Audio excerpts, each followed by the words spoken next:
Kembali melakukan safari politik. Kali ini putra bungsu Jokowi menyambangi markas Partai Kebangkitan Bangsa. Dengan mengenakan sarung, kedatangan Kaisang yang didampingi pengurus PSI langsung disambut oleh jajaran elit DPD PKB. Persambutan Kaisang dengan PKB ini dikhususkan membahas soal Pilkada November nanti. Kaisang mengatakan PSI akan mengeluarkan surat rekomendasi untuk Ahmad Lutfi maju di Pilgub Jawa Tengah. Sementara di Pilkada Jakarta, meski belum dapat memastikan siapa yang akan diusung PSI, lagi-lagi Kaisang menyatakan bahwa dirinya tidak takut melawan Anies dan RK sekalipun di Pilkada Jakarta.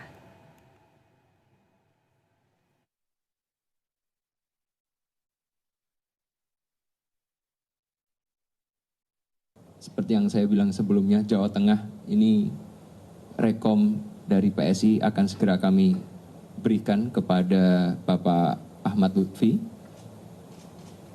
Dan untuk DKI, kita sambil masih menunggu. Saya sendiri seperti yang Gus Ketum tadi masih bilang, masih istikharah dulu. Tapi ketika ada permintaan dari masyarakat, terkhusus DKI, saya siap melawan Pak Anies Baswedan. Saya pun juga siap untuk melawan Pak Ridwan Kamil. Saya kira itu aja. Informasi selengkapnya kita sudah terhubung dengan jurnalis PTV Stefani Wijaya dan juru kamera Rahmat Aminuddin dari DPP PKB. Stefani, bagaimana kondisi di sana saat ini? Apa saja hasil pertemuan antara PKB dengan PSI? Baik, selamat sore Stefani dan juga pemirsa BTV. Memang benar pada hari ini Ketua Umum PSI Kaisang Pangarep melakukan silaturahmi ke Ketua Umum DPP PKB Mohaimin Iskandar atau Caimin.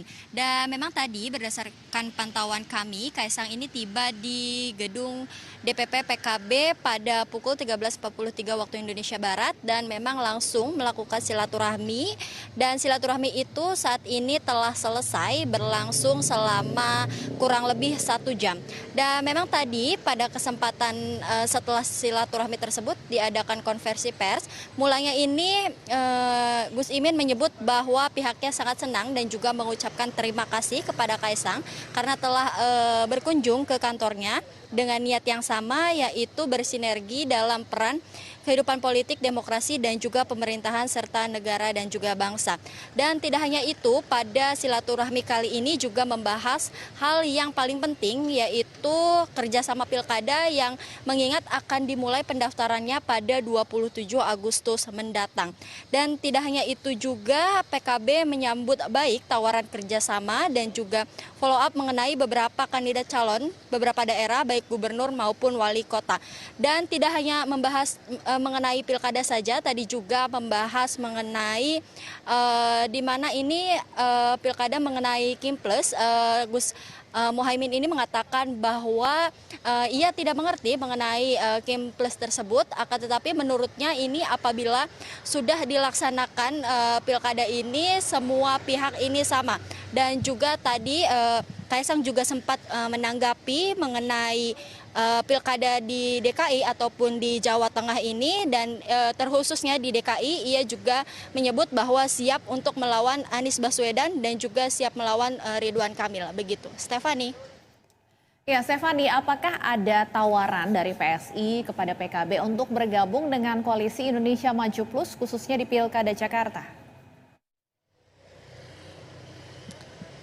Baik, memang Stefani mengenai Kimples itu sendiri tadi tawarannya ini memang seperti saya sampaikan sebelumnya bahwa menurut Gus Mohaimin ini memang apabila sudah mengenai ke tahapan pilkada ini semua pihak sama, tidak ada Kimples begitu maupun tidak ada yang lainnya. Dan juga tadi ia juga sempat menjelaskan bahwa sinergi ke depan ini mengenai pilkada ini memang telah dipeta-petakan seperti di beberapa daerah begitu antara PKB dan juga PSI tersebut.